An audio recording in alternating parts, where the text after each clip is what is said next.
Hey guys, welcome back to Tune Guru. Today we're gonna have a very useful lesson. We are gonna learn how to read and write music.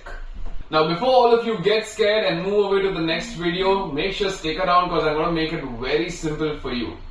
Now, when it comes to writing music and reading music, the more traditional approach is to read and write with staff notations. I'm sure all of you would have seen these fancy little symbols on movies or somewhere else. If you haven't, they're going to pop up on your screen right now. So this is the most traditional way of writing music, and it is a universal way for writing music. It works with lines and it works with symbols, right? Now, straight out, you can understand that this is going to be very complicated, and we as guitar players most of the time do not like to trouble our brain too much. With that said, which is why we have another way of writing music for stringed and fretted instruments particularly. It's called tablature, aka guitar tabs. Now, guitar tabs are written using lines and numbers, which really simplifies it a lot. But we're going to take a small step back and refer to our previous video. If you guys remember, we mentioned we have more than one place to play the same note, and notes appear in the form of octaves and repeated notes. Now, octaves is easier to read on staff notations, but when it comes to repeated notes, staff notations do not specify where to play which note, which is why I feel guitar tabs for fretted instruments is a better approach towards being able to read and play notes simultaneously. So let's dive straight into it. All the information is going to be on your screen, and I'm going to teach you how to read and be able to play something at the same time very easily. So without wasting any more time, let's dive straight into it and learn how to read tabs. All the information is going to be flashing on your screen, so please follow along and let's get started. Now, while reading tabs and writing tabs particularly, we need to have two things in mind. Now, as you guys can see, you have 6 lines on your screen right now, and we're going to start with adding an alphabetical note name, which is basically the name of the string, to every one of these lines. Now, they are written in multiple different ways. For context, we're going to go E, B, G, B, A, E. Now that you have your strings named, you need to remember the next 2 most important rules.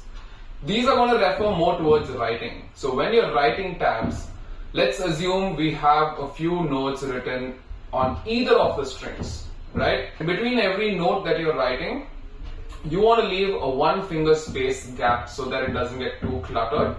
And the most important thing is that once you start writing notes from the left side, you only keep moving forward. Let's assume you have a few notes written on the G string, and if the next note is going to appear on the B string or the D string, you will never go back to the beginning of the line. From wherever you stopped on the string before, you will leave a 1 finger space gap and just continue writing from there. That's going to make sure you are not confused on which part is coming first and which part is coming next. Now, to get started with a few examples, I'm going to flash a few notes on your screen right now, so make sure to follow along.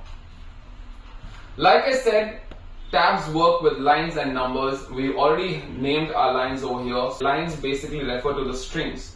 The numbers that you see appear on your screen refer to the fret.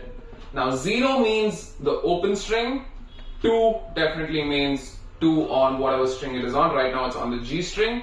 And simultaneously, any other number that you're seeing on any other string is referring to the fret number that you need to play. I want you to try and play this small little piece of music that is on your screen and try to see if you can identify the song.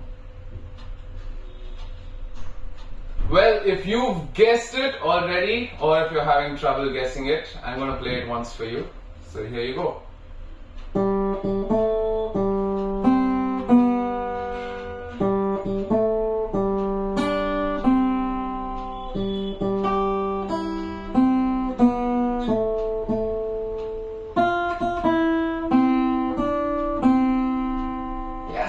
his happy birthday, and it is the easiest way to show off your skills, guys. Anyone troubles you, what are you learning in guitar class?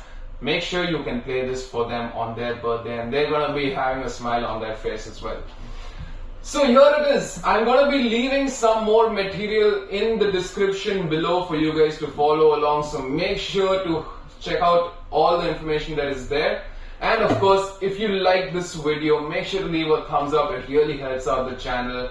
And make sure to subscribe to Tune Guru so that you don't miss out on any of the upcoming lessons in our ongoing course. See you in the next one.